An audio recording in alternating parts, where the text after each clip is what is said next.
Wow, look at this, live from New York, it's the Digital Parenting Summit. I've always wanted to do SNL, but this is the closest. This is the closest we're going to get. Yeah, we'll take it. We'll take it. Yeah. Absolutely. This is so amazing to see everyone here today and the enthusiasm and excitement. We have got a ton of things digitally related that we want to talk about. First off, I have to say backstage, you and Poppy Harlow were looking at this new robot, this new digital AI robot that Lisa has on her website. It's called Rosalie. You've got to tell people about this. Okay. So Rosalie, named by my 13-year-old daughter, is an AI-powered librarian who searches all of my work to answer parenting questions. So if it's 2 a.m. and you're like, I have a parenting question, you can go to my website and find her, and she'll give you an answer and then direct you to where in my resources you can learn more. That's so great. So the book chapters, the podcast, it all comes through. I love it. So I want to ask you digitally, what would you say are sort of the 3 or 4 top concerns that you think parents tend to have when it comes to parenting in the digital environment? I hear a lot, and I want you all, we're going to think together for a little bit, and then we want your questions. This is actually a session where we're going to be able to answer your questions, so start getting those ready, and we'll come to those. All right, so I hear, let's say 3 things I hear a lot. So the first thing I hear with younger families is, my kid is saying, and it also may be true, that they are the only kid without a device, right? That there's all this pressure, there's all this stuff going on. I feel like I must do this, I don't know what to do. I think that one is really tricky. And I think one of the ways that we can think about it as parents is to recognize that social media or social technologies, they're social. Mm-hmm. They're about kids connecting. Right. And it is important for kids to connect, right? Social media and technologies have their downsides. Social isolation is also bad for kids. Mm-hmm. So what I always advise is to say, are you able to maintain your connections with your peers without digital technology? And as long as a kid can say yes, they're good to go. This was a turning point on when we decided whether to get my 11-year-old daughter a phone. And you were saying, you've always said, this has always been your advice, that once socially, it's sort of a difficult, like they're having these conversations on their phones, you've got to kind of think about it now. It depends on the community in the area and where things are in terms of collective action, but the time does sometimes come where kids will say, I have no idea what's going on, and it's true. Mm-hmm. And then my guidance is texting gets them very far. And the way I like to think about texting, it's like JV social media, mm-hmm. right? And kids can practice, they can see how they do, and if kids handle texting very well, over time you maybe feel comfortable with social media. If your kid ends up in the meanest text thread ever or starts the meanest text thread ever, do not give that kid social media, right? I mean, so you have time to sort of figure this out. Okay. What would you say, what else do parents bring up to you? So then the time comes when kids do get devices, right? Somewhere along the line. And then what I will hear from parents is, we never see them. They are lost in their phone. I feel like all I see is the top of my kid's head, right? And so that is not where we want things to be. And one thing that can make a huge difference, and especially if you set it up this way, and this is something I have done, I have daughters who are 20 and 13. When we handed over devices, and I think you may have done this too, we were like, this never goes in your bedroom. That's right. Ever, in a 24-hour day. This is easy to set up because the kid who's asking for a phone will agree to anything. This is so to true. get the phone. This is so true. Anything. I put vacuuming once a week on the list. Absolutely. It didn't last for more than 2 weeks, but yeah. Use all your leverage in this moment. So if you haven't yet given a kid a device, make this a non-negotiable. They will agree to it. And I can say from my own parenting experience, if you set it up that way, it's not that hard to maintain. True. Because it just becomes the way we do things. If you want to walk it back, I think then you can say, we never see you, we want you out of your room, we want you, to see more than the top of your head. So you can start to walk it back. But the keeping it out of their rooms, that alone goes a long, long way. And then you can say, not at the table, not on short car rides, not on a walk, not when we're having family time. Put some parameters so that you can see some eyeballs. That's great. And I have found setting that up early is really a game changer because they abide by it. But what do you do when they slip? Or what do you do when you haven't instilled that early on? It's tough, right? So one of the big things about keeping it out of the bedroom is that it disrupts sleep. Yeah. And we know this. I think families need to make their own choices here. If you have any reason to think a kid's technology is disrupting their sleep, I think then you say either it comes out of your room or it does not disrupt your sleep, like you make the call. but it has to come out if it's disrupting sleep. So I think that that's a really important one. But I will tell you, my 20-year-old daughter recently said to me, I really did not like the rule of not taking my phone in my room as a kid. I really feel like it was the right rule. So if you're like having this, knockdown drag out in your own house, your 20-year-old may come to you someday and say, actually, that was not the worst idea you ever had as a parent. Right. And you have told me one thing since the beginning of our friendship to do.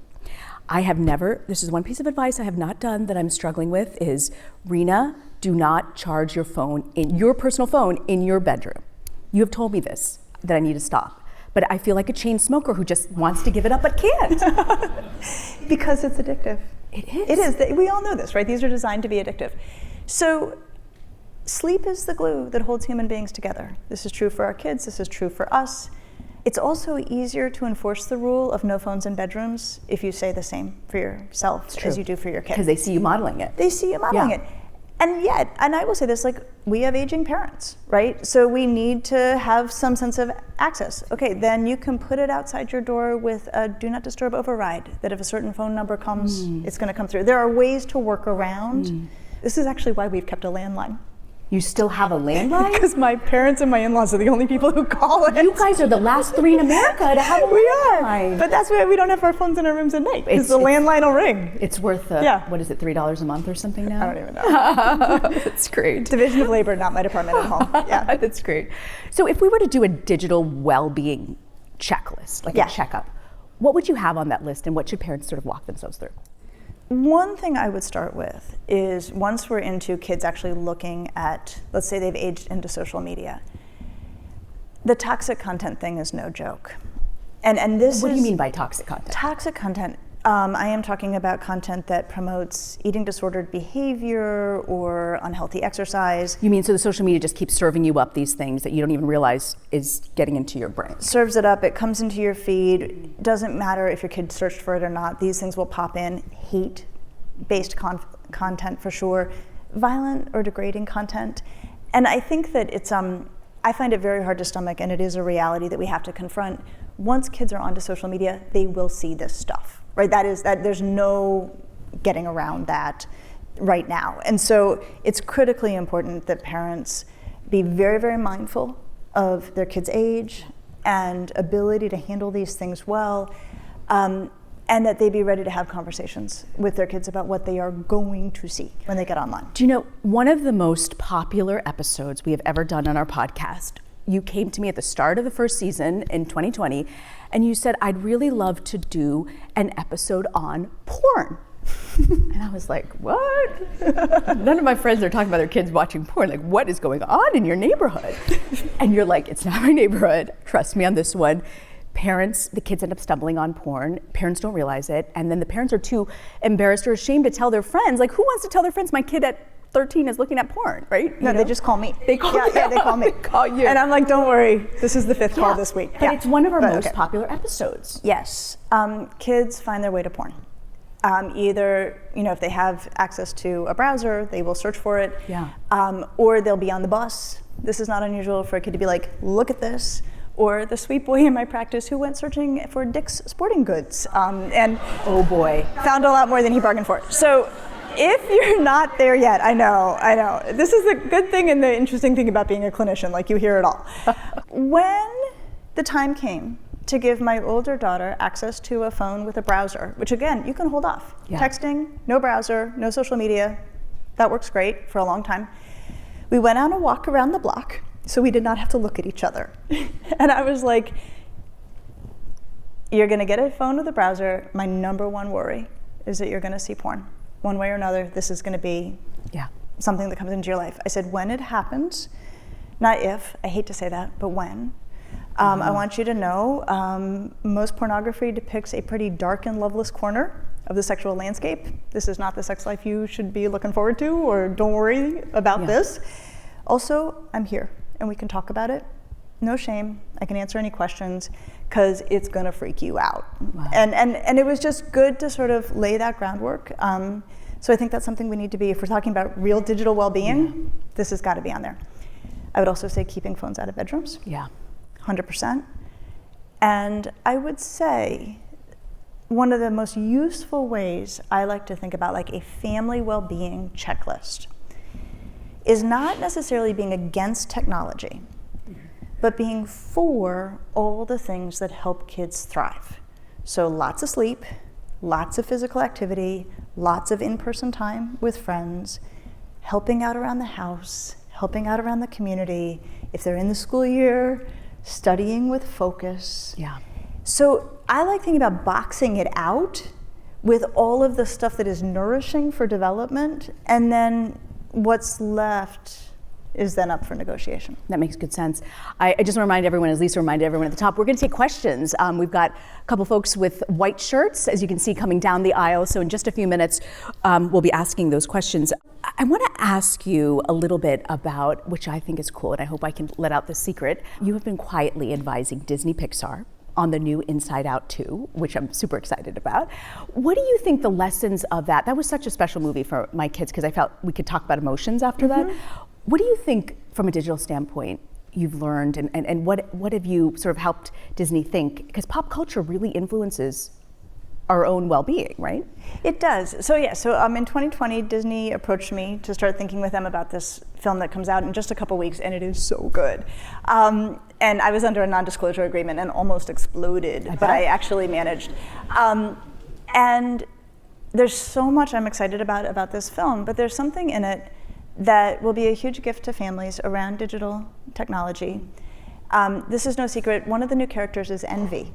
Envy. There's 4 new emotions who join: anxiety, embarrassment, ennui, who's this very bored and over it emotion, and envy. Cool. And when we look at the research on how social media harms kids, one of the things that does rise to the top is social comparison. When kids are looking at what's online and then feeling less than relative to it. So Pixar just is serving up this lob to families of making Envy a character. She's adorable. And so one of the ways that this can really help us as families is over the dinner table, we can start to say, so I was looking online and I felt envy when I saw these lovely vacation photos from this other family. Oh, that's good. Have you felt envy when you're looking online? And so you can start to have a conversation about social comparison. And one thing that I just think is so cool in the research on emotions is that the mere act of naming an emotion brings it down to size. You don't actually have to do anything beyond say the words. It's like a magic. You know what's the Lisa phrase that I love? You know, I talk a lot in the podcast about Lisa language because I literally take your phrases and use them at home. But you say, if you can name it, you can tame it. Yep. I love that line. Yep. If you can name it. Yep, exactly. And so for your child to say over the dinner table, oh yeah, I felt envy when I saw this and this online, that's a solution unto itself. And I'm so grateful for Pixar putting that adorable character in, because when we think about digital technology, this is a big deal. I can't wait. That sounds really exciting. So if you guys see up at the top, if you have a question, if you can just raise your hand, and got a question up here. We're gonna take your questions over the next few minutes. And if you could maybe tell us, if you feel comfortable sharing your name, if you don't, you don't have to, and maybe where you're from, and we'd love to hear from you. Hi, I'm Natalie Fine, Gen X, proud parent of a 15-year-old. Some of you may have heard or read Governor Hochul here in New York is very close to having worked with legislators to sign something that will be pretty monumental that could ban cell phones in schools. And one of the things that I was so happy about when my son was in a middle school was they had to drop the phone in a basket in homeroom and they got it back at the end of the day. But I can tell you now that doesn't happen in high school, public or private. And also when my son is with his friends, they're all on their phones, including kids he doesn't see that often. They're all on their phones. So in light of legislation, I'm just curious, there's one thing about parents and socialization, but what say you about the role of legislation to impact our children with digital media and phones? I am so grateful for it. And I have to tell you, getting phones out of schools would be one of the best things we could do for our kids. There's no question in my mind. But what if I need to reach my child? Like, what if something happens at the school? What if In the same way your mom reached the school when you were a kid, we still have the landlines. There are adults with cell phones. Right. No, it totally works. Got a section of applause over here. And the reason that legislation is so valuable is that it makes it universal. And so when I talk to teenagers, like my way of understanding anything is asking teenagers what they think. And so if I say to them, how would you feel about not having phones in schools? They'll say, if it's everybody, we're cool with it. But it can't be that some kids still have their phones and we don't. Good point. And so the legislation and any policy like that that is universal, kids will get behind it. And that's really, really valuable. And one of the things I love about taking phones out of schools is we do worry about emotion regulation in kids, and we worry that having access to a happy distraction all the time undercuts their ability to regulate their own emotions. The nice thing about a school day, it will put your kid through the emotional paces, right? They will have many disappointments and many frustrations and a lot of annoyances. That gives them a good 6 to 8 hours a day to build those muscles for dealing with those feelings. That's great. Okay. Next question. Yeah, please. Hi, Melissa Litwin, Gen X. I have a question about alternatives to screens. All of the things you describe, exercise, sports, social activities, all feel like extroversion. I have a little introvert at home, and I am looking for ways to nourish that kid without screens. Thanks. Oh, what a wonderful question. Great question. By the way, we just did an episode on introverts, and I hope my husband's okay with me saying this. He's a total introvert. And my husband's a total introvert, yeah. But what I learned from that podcast actually changed my marriage, transformed it, because I finally understood what introverts are going through. Such an excellent point about all of the things I named being involving other people. And there are pithy things in psychology that get said. Most of them I disagree with because people are too complicated. But I do think there's something really true about the idea that extroverts recharge by being with other people and introverts recharge by being alone. If you think about being a kid at school, it is really hard on introverts. It is exhausting to spend the day surrounded by so many people. And so I think that the kind of thing you can offer your introvert is to say, if you want to use your phone, you can use it this amount of time in this space, but otherwise, it's the books, it's the crafts, it's the activities, and just supporting those and really doing them yourself. That's the other thing. In my house, we're split down the middle. My husband is highly introverted, my older daughter is highly introverted, I'm highly extroverted, my younger daughter is highly extroverted, and it means everybody's got a model for how to do your thing. Yeah. Hi, I'm Kathy Thomas, and first of all, I just want to say thank you so much, Dr. Lisa. As a mother of 2 teens, I frequently go out for a walk listening to your podcast, and I find it so incredibly reassuring, and I feel so equipped with the right tools when I'm confused and stressed. And so I can't thank you enough of what an amazing resource you've been to this generation of parents. I have 2 quick questions. We're good about keeping phones out of our kids' rooms at night, but given that I'm raising kids in New York City, it's not like we have a house. So my kids, are teens. They want to be on the phone with their friends. I get it. They don't want to be out in our small little living room. So that is one question I have for you: is how do we do that when we live in a small New York apartment? And the other thing is about walking things back. I feel like we held off, for instance, till my son was 13 to get a phone. We've been pretty, they know that I listen to podcasts when I come out with, say, they're always like, oh, you've been listening to another parenting podcast. It becomes this sort of slippery slope. Once you give it, it's like before you know it, your kid's like Snapchatting with somebody 150 times a day. How do we walk that back when they're already 17 and 14? Without being, I would happily take it all away from them, but I also know that that's not useful or helpful. So what are some ways we can do that? Thank you. Thank you. Those are wonderful questions, and I think actually probably shared by many, many people. So I get it. The kids want to have space and time. And my dream scenario is that the phones and technology never go in a room in a 24-hour day. During the day, but coming out at night is a totally worthy second best. And if that is realistically what works for your family, That's, I think that you have to, kind of work within the parameters that are your family life. Okay, the walking it back.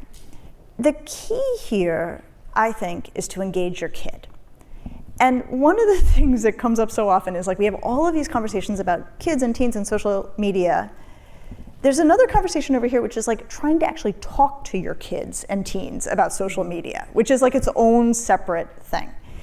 And in my experience of trying to talk to kids and teens about social media, as soon as they can smell that that's what the conversation's gonna be about, right? They are just trying to get out of it as fast as possible with their phone, right? So they are nodding and smiling and they're just like, I'm shutting this down, like I'm out of this with my phone. Yeah. Okay, so the key here is to actually try to have an actual conversation with a kid or a teen about technology. And I think the way to say it, if you're starting to have concerns, is to say, let's talk about your phone. Tell me what is working for you. And actually, I think you should all go home and ask your kids this about technology. If you ask your kids, like, what's working for you about technology, you will get such an education, and you will be so glad to know what it is they love and like. It's really valuable to know that. If you hear them out earnestly, then say what's not working. And there is a decent chance, if you have really done a job on the first question, like really listened, that your kid may say, I end up spending more time on Snapchat than I mean to, right? Like there's a decent chance if they feel heard on the first part that they will give you the truth on the second part. And then you can start to say, how can I help? What have you tried? What do you want to do differently? If they're like, no downsides, it's fabulous, me and my phone, we're out of here, then you can be like, I do have some concerns. Let me run them by you. Give me your take on them. But staying in conversation is the key here. And I will tell you, I think it's harder to do this, to stay in meaningful conversation with kids about technology than it is in almost any other topic. Like they are so ready. Because it's so part of their lives. It means so much to them. And they feel, and I don't know that they're wrong, that we don't get it, right? So here we are rolling up, trying to have a conversation with them about something, but they're like, I understand this in a way you never will. I need you to be interested. So when you're in that first phase of making sure they don't shut down over the conversation, what do you think works in that first part of the conversation to get them to open up to the second part? So I think probably not a sneak attack, right? Because if you're like, oh, hi, we want to talk with you about your phone, they're gonna be like, whoa, like where did you come from, right? So I think probably it would be worthwhile to be like, listen, sometime this weekend, we want to check in with you about where you are with your phone. We want to hear what's working, what's not. We're gonna give you our opinion. Like, get ready. Like, and when do you want to talk about this? I'm just realizing I'm an ambush parent. I give nobody any warning. I go in for the kill and deal with it when it's appropriate on my terms. You and everybody else, and me 90% of the time. Yeah, absolutely. But I think if we want kids to engage in a meaningful way, showing up with a full head of steam and a fully loaded agenda when they don't even see it coming is not usually a recipe for success. So give them a little heads up that you want to have this conversation, and that'll make a difference. And care about what they like. Care about what they like. I know it's hard to listen when you feel passionate about a certain way and direction of where you want things to go. Yes, hi. Hey, thank you very much for this conversation. My name is Ron Kerbs from Kidas. We all know that gaming is becoming widely popular. Fortnite, Roblox, Minecraft are all games that are very popular these days. You talked before about the boxes, studying, physical activities, participating in community activities. And I wanted to hear your thoughts about esports that is becoming really, really popular these days. A lot of universities have scholarships now for esports. A lot of high schools and even middle schools have varsity teams for Fortnite, Valorant, and a lot of other games. And I wanted to hear your thoughts about how parents should think about it. Should they encourage their kids to pursue those esports teams? Should they have a debate about it, or is it like any other activity at school? That's a great question, esports. And at the start of the pandemic, my son was 10, and you actually said, go for the Xbox, get him which was advice I never thought would come out of your mouth. But it was a game changer for my son. It was a game changer. It's how they socialized. A lot of 10 and 11-year-old boys were living their best lives, right, in the first part of the pandemic. Okay. I'm so glad you asked that, and what a world. We never imagined this was a question we would be asking. One thing I will tell you, we did a great episode on how much gaming is too much gaming. So if you're worried about this or wondering about it, it's something we covered, and we unpacked the research a lot. Interestingly, the research doesn't always say what we want it to say. Okay. I think, especially around violent games, we want the research to say, this will turn your child into a wildly violent person. We actually don't have that data. It does affect aggression, but it's not as sort of pronounced as we sometimes, I think, would hope to see in the data, for what it's worth. But the question about supporting an esports career, right, or the fantasy of an esports career, gets back to the issue of variety. Variety is healthy for development. So let me change the model here. What if your child was into the oboe?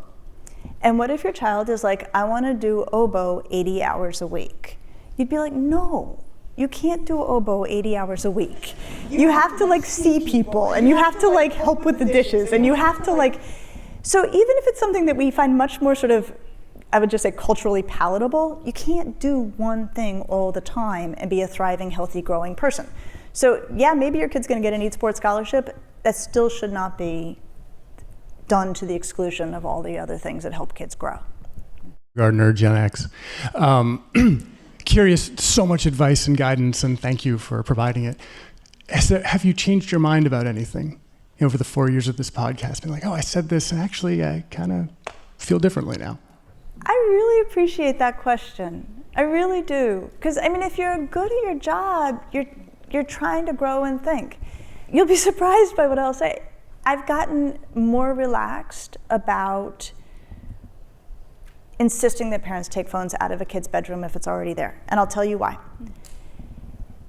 When we look at the research on adolescent mental health, the single most powerful force for adolescent mental health is strong relationships with caring adults. And I know there are families whose kids have technology younger than maybe they wish they did. And this gets back to your question about your kid, how do you walk it back? Who have a phone in their room when they wish it weren't. Yeah. But the kid is fine, thriving, sleeping, doing okay. It's not an interference. And going to the mat with that kid to enforce a rule that will strike them as arbitrary because they're not actually having a problem in that department stands to harm the relationship more than whatever theoretical harm is being done over here. So I've actually eased on this in the name of the parent-child relationship. So you're saying the parent relationship with your child is the thing that matters most when you go back to that when you're making a decision on where to go. Absolutely. So if the phone is keeping the kid up, if the kid is into stuff they should not be seeing and that we know is problematic, that's a fight worth having. If a kid is managing well, sleeping well, in good relationship with you about what they're seeing, you feel like they've got it well controlled, I wouldn't pick a fight about that because this is your relationship with your kid. So strangely, though on many things as a psychologist I've become more rigid, I've really moved towards thinking heavily about relationship. So great. We're going to have to leave it there. Lisa, I want to thank you so much for this conversation. I want to thank all of you for joining us. Thank you.